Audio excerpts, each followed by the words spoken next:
is Andy Baer. I'm with a coalition of nearly 60 organizations called the People's March for Justice that was formed in order to march on Trump Tower right behind me here on Monday, January 20th, Inauguration Day, and also very appropriately Martin Luther King Jr. Day. It's very appropriate that we're marching on that day. We're going to be starting at 12 noon on Monday at Water Tower Park, corner of Chicago Avenue and Michigan Avenue in Chicago. It's the north side over here. Again, at 12 noon on Monday. We hope that everyone will join us. A few words about why we are marching. The two central issues that we are marching on are the slaughter in Gaza and to demand no deportations. Now, the slaughter in Gaza, we had a ceasefire supposedly announced, and I should note that this is a genocide. That even since the announced ceasefire, we have lost 7 children due to Israeli military action. Over 45,000 people, by conservative estimates, have been slaughtered in this genocide.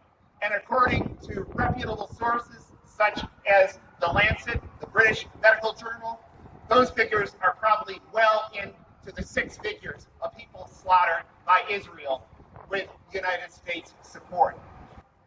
Various officials in the administration, as well as the Trump campaign, are applauding themselves about the recently announced ceasefire. But I should note that the Israeli Minister of Defense announced just yesterday in the Jerusalem Post that they had rejected several times ceasefire proposals very similar to that which was agreed to yesterday. And yet they continued the slaughter.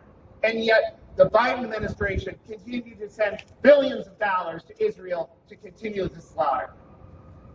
The other issue that we are marching about is, of course, the threat to deportations.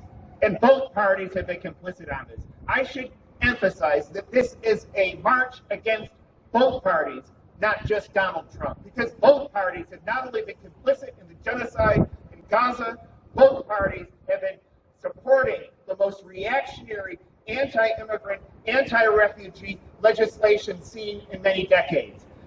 Legislation that is so reactionary, it makes Ronald Reagan look like a flaming leftist by comparison. Now, I'm going to let the speakers behind me go into more detail about this. These are folks on the front lines of fighting against these injustices. I should note that these are the two central principles that our march is organized around. There are many other demands that various organizations, from reproductive rights to LGBTQ to any number of other labor organizations, that are marching on Monday, January 20th, again, beginning at 12 noon at Water Tower Park. But I'm going to let our speakers enunciate far better than I could why we are going to be marching on Monday. Our first speaker will be Janine from American Muslims for Palestine. Janine, if you come up, please. Hello, everyone. My name is Jenin, spelled Jenin. Thank you all for joining us today. I am representing American Muslims for Palestine, Chicago.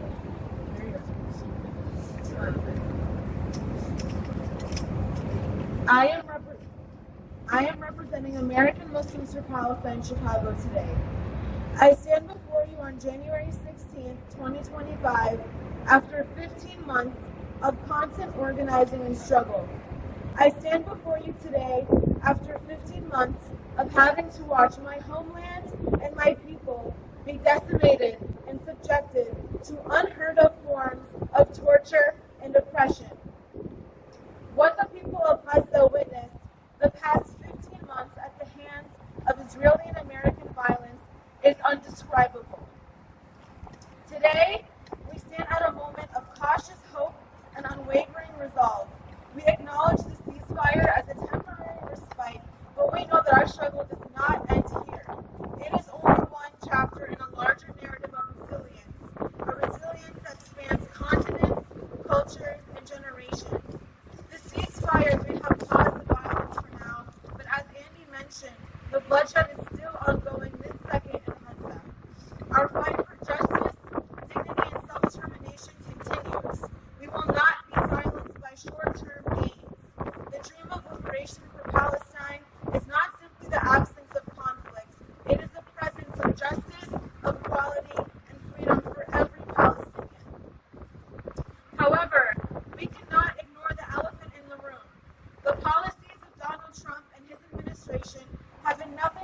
betrayal to the Palestinian cause. From recognizing Jerusalem as the capital of Israel to the so-called deal of the century, Trump's actions have been a clear endorsement of occupation and oppression. His agenda is not friendly to the Palestinian people. It is very much hostile. It seeks to further entrench injustice and to erase Palestinian history, identity, and rights. We cannot afford to turn a blind eye to these actions because this is not just a Palestinian issue, it is a global issue of human rights. The world must stand united against the Trump agenda, which does not only wrongfully target Palestinians, but every marginalized community.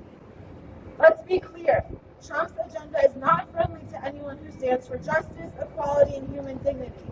His policies have deepened divisions, fueled xenophobia, stoked racism, and perpetuated economic inequality. Whether you are Palestinian, Black, Indigenous, immigrant, or working class, you know that his vision of the world is one that benefits the few at the expense of the many. His approach has been a blueprint for division, not unity. It has sought to roll back hard-won rights, strip away protections, and dismantle communities. But we are not fooled. The fight for Palestinian liberation is part of a broader struggle for all, one that is rooted in the belief that an injury to one is an injury to all. This is why we will march on Monday, January 20th, Inauguration Day, under a broad coalition of organizations, because we are a movement of intersectionality. Our struggles are connected.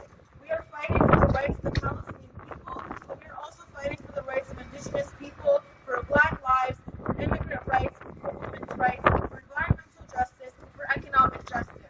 We are united by the understanding that oppression in one place is oppression everywhere. Our movement is not limited to borders, and neither is our fight for justice. From the streets of Gaza to the streets of America, we stand in solidarity, knowing that our liberation is bound together. When one community rises, we all rise. When one community is oppressed, we are all oppressed. We will march on Monday, knowing what is at stake. We march with our eyes wide open, aware of the challenges ahead. We know that the forces of repression and reactionary politics are powerful, but we also know that we are stronger when we stand together. We will march and we will fight, knowing that every step we take is a step towards a world that honors freedom for all people. We will not stand idly by as Trump and his allies seek to strip away our rights. We will resist every policy, every action, every law that seeks to crush our spirits and divide us. We will fight against every form of oppression, whether it comes from Washington, Tel Aviv, or anywhere else. We are ready for what's to come, and we will not back down. As we march on Monday, let us remember why we are here.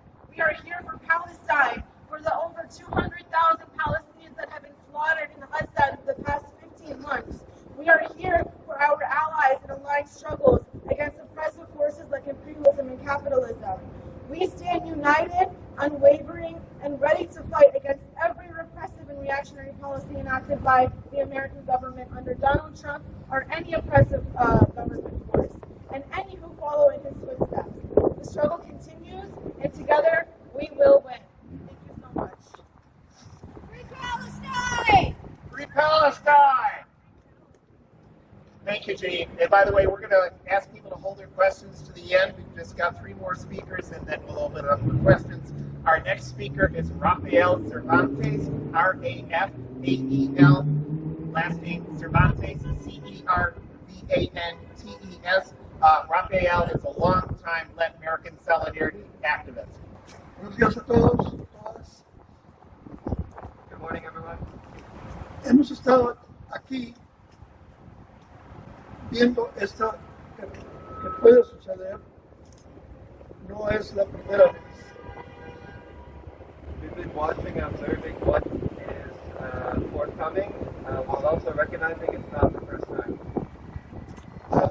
Queremos dejarle bien claro a la comunidad también con nuestra marcha que no están solos. Los compañeros y compañeras activistas que hemos organizado esto para el lunes, tenemos la intención de proteger a la comunidad de cualquier ataque irracional como el que se ha amenazado. We want to make it incredibly clear to the community, Latin American and beyond, that they're not alone. Part of component of the march is to make that message clear to the community that you're not alone. Los problemas de los que se acusa injustamente a los inmigrantes, a la comunidad inmigrante, no tienen ningún fundamento histórico aquí en la ciudad de Chicago o en el resto del país. The unjust and baseless claims made against immigrants are exactly that, unfounded. They don't have a place here in Chicago or, as a matter of fact, elsewhere. También queremos unirnos a todas las organizaciones de defensa de los inmigrantes para hacer este trabajo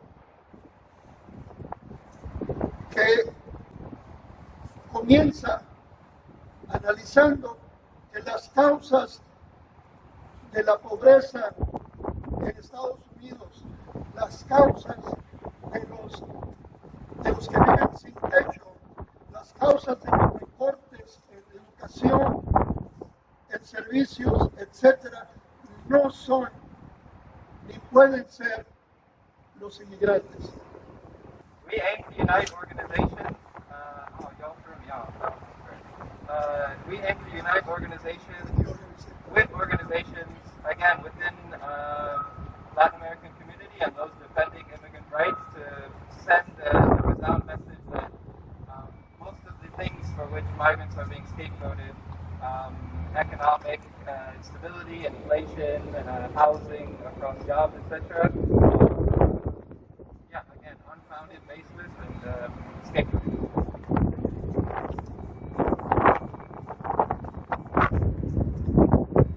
Pero lo principal es también comunicar a la comunidad de Chicago, a toda la comunidad de Chicago, porque la comunidad inmigrante vive,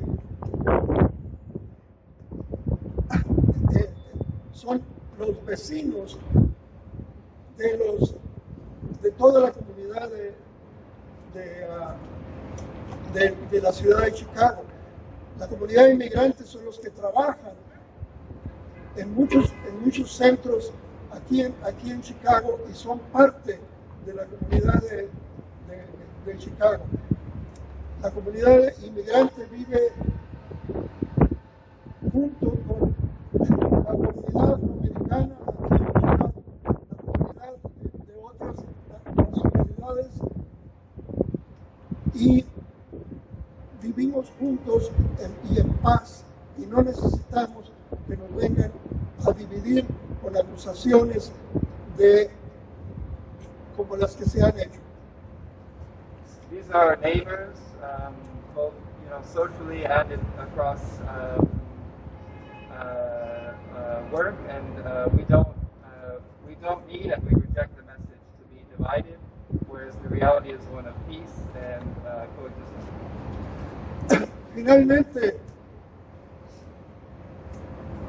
hay declaraciones del mismo gobierno de Estados Unidos de que de haber estas deportaciones masivas, los que van a sufrir van a ser precisamente el resto de la comunidad, como ha sucedido en el pasado.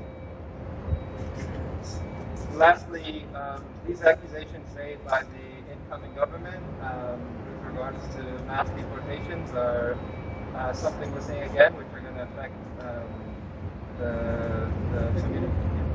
Toda la comunidad. Yeah, all the community. Carla Reyes, the Party for Socialism and Liberation, is our next speaker, and then we'll have Robert. Sorry. No, it's okay. It's cold. We're all getting nuts. My name is Carla Reyes, Karlreyes, and I'm with the Party for Socialism and Liberation. And I want to start off today by reminding everybody of the images that came out yesterday. When the ceasefire deal was announced, you could see Palestinian children rejoicing in the streets. And I think globally, we all felt that joy that they would get a respite for about 6 weeks, where they could go back home, find their loved ones buried under rubble, and reunite with whatever living family members are left. And then the news this morning was that Israel attacked yet again, killing over 80 people. And I think that for us, that should be a signal. Us in the Palestinian Solidarity Movement, that there's so much more work to do. That we need to make sure that the U.S. stops all aid to Israel, that we need to boycott and divest from Israel, and that we must hold all war criminals accountable for genocide, for their war crimes. And so, for us, it should be a signal that the international movement needs to hold the ceasefire deal, the integrity of it, and hold it so that Israel is accountable to it. And that's why we need to continue our international pressure. And that's part of what we're doing on January 20th. We're not just fighting Trump, but we're fighting everything that he's standing for. We see all the billionaires and all the CEOs that have flocked to Mar-a-Lago to seek his approval. We've seen Zuckerberg emerge somehow as a finance bro, really changing his entire look and aesthetic to capitulate to the Trump agenda, one that he had formed himself against 8 years ago, and now has completely turned on the liberal establishment. So for us, as we see that grouping of capitalists coalesce, it should signal to us, who does Trump really represent? He represents the billionaires. He doesn't represent the workers. He used immigrants as a scapegoat, as an excuse, because people were facing years of economic devastation, seeing their living standards decrease, feeling their wallets empty out. I wouldn't even say squeeze, just empty out. Their bank accounts go down after every trip to the grocery store, every trip to a gas station. So he harped on something real and found an easy target: immigrants, who are kept vulnerable, right? You pay into the economy, you pay taxes, work the lowest paying jobs, and are kept under the boot of the police and the courts, kept scared for the prospect of deportation. And now, we saw the Washington Post release this morning a potential plan for a deportation plan for Trump. So for us, our duty as workers of all backgrounds, like I'm a second generation immigrant, my family's from El Salvador. I am what Trump would love to call an angry baby. My mom crossed over the border pregnant. People like me, people who are have been living here for a long time, grew up here, have generations here, folks who are Asian, Black, gay, straight, whatever it is, we have to unite in solidarity with our immigrant family to fight back against the deportation, because when they come for one of us, then they come for all of us. And so I also want to speak a bit more about the Trump agenda, which extends beyond just attacking immigrants and this war, but also a looting campaign of social services and ending environmental protections. Gates that have been won in the 1930s and the 1960s, rolled them back entirely to make way for more profit. For instance, we see that Musk on X continues tweeting about how Social Security and Medicare are a complete waste. Well, we pay into Social Security, right? That's our future retirement. That's $2.8 trillion that he wants to so-called call a waste, but really he wants to give it to, he and Trump want to give it to the capitalists so they can invest and do what they want with it. So when we say we're coming out on January 20th to unite all people in this fight back against the Trump agenda, we mean against the billionaire agenda, we mean against the corporate agenda, we mean about everything that goes against working class interests. And what we want to put forth is a working class agenda, an agenda that puts people first. That means ending student debt. That means quality housing. That means stopping the astronomical rise in rent. That means people having access to quality health care and quality education. And it means so much more, but it really, really means all the resources that we create, all the resources that exist, all those resources need to be used to meet people's needs, to meet people who are suffering. And so we're determined to fight Trump's agenda abroad and his agenda at home. Right? We're here to connect these issues, and so we're asking people to join us on January 20th, because that's when we start fighting Trump's billionaire agenda and everyone who surrounds him, right? That billionaire class that's not looking out for our interests, but we're the only ones that will be able to look out for our interests. Thank you so much. Thank you, Carla. And now, really, our final speaker, Rama from the Palestinian Youth. Hi everybody, my name is Rama, R-A-M-A. We stand here today with heavy hearts but resolute spirits. Over 2 million Palestinians in Gaza have received the news of a ceasefire, a moment they've awaited through 15 harrowing months of unimaginable horror. Nearly 500 days into Israel's relentless U.S.-backed genocide of the Palestinian people, the ceasefire provides a moment of relief, but it does not erase the trauma, the loss. For 15 months, Gaza has endured the most brutal aerial bombardment campaign in modern history. Over 160,000 lives have been lost. Every hospital, school, water station, and vital infrastructure has been systematically destroyed in a deliberate attempt to make Gaza unlivable. And yet Gaza stands, a testament to the unbreakable spirit and resistance of the Palestinian people. The current ceasefire includes critical terms to thwart Israel's plans of permanent occupation and resettlement.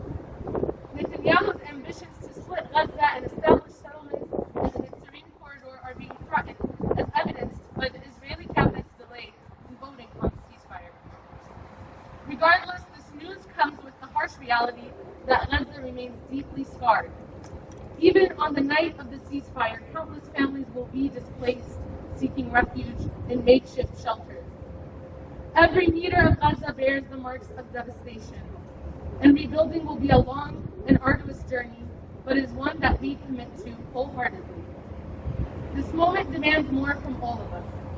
The United States, complicit in funding and facilitating this genocide, could have ended the bloodshed months ago. The true face of Zionism and U.S. imperialism has been laid bare. We must ensure that these systems of oppression never have the opportunity to inflict such horror again, on Palestine or any people. The loss is beyond measure, but the resilience of our people inspires us to continue. Our martyrs, the crown above our heads, demand that we honor their sacrifices by never forgetting and never stopping until liberation is achieved. Gaza is not just a place. It is the beating heart of our struggle and the compass guiding our collective resistance. As we prepare for the challenges ahead, we must remain steadfast. The work does not stop here. The incoming Trump administration signals a continuation and perhaps an intensification of the policies that have enabled this genocide. Now more than ever, we must focus on our resistance, our solidarity, and our collective power to fight for justice. Liberation is not just a hope, it is an inevitability. Ceasefire today, liberation tomorrow. Like the sun rising in the east, Gaza will always rise. It is our revolutionary duty to rise with her and continue the march towards freedom and justice. The world has seen the horrors of Zionism and imperialism, but it has also witnessed the power of resistance. We call on all people of conscience to stand with Gaza, to fight against oppression, and to build a future of liberation. Join us on January 20th, march with us, stand with us until we achieve our ultimate goal, liberation for all oppressed people of the world, free Palestine, glory to Gaza, and glory to our martyrs. Thank you.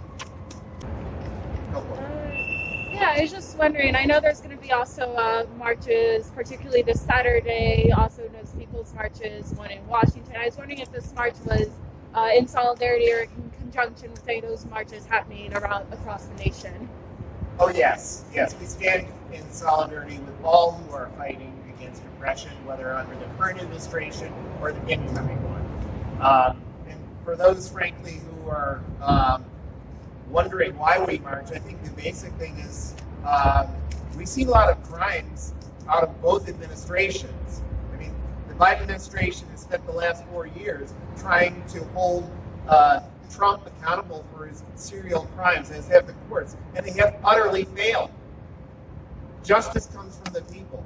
We saw that in South Korea with an attempted coup. People surrounded the Parliament building and demanded justice. Just think the history of this country would have been very different if people, when the January 6th rioters attacked the Capitol building, if people on our side had rose up and said, no, we're not going to allow this to happen. The history of this country would have been very different. The last 4 years, last 8 years would have been very different. So I invite our other speakers here if they'd like to respond. Other questions? Don't be sad.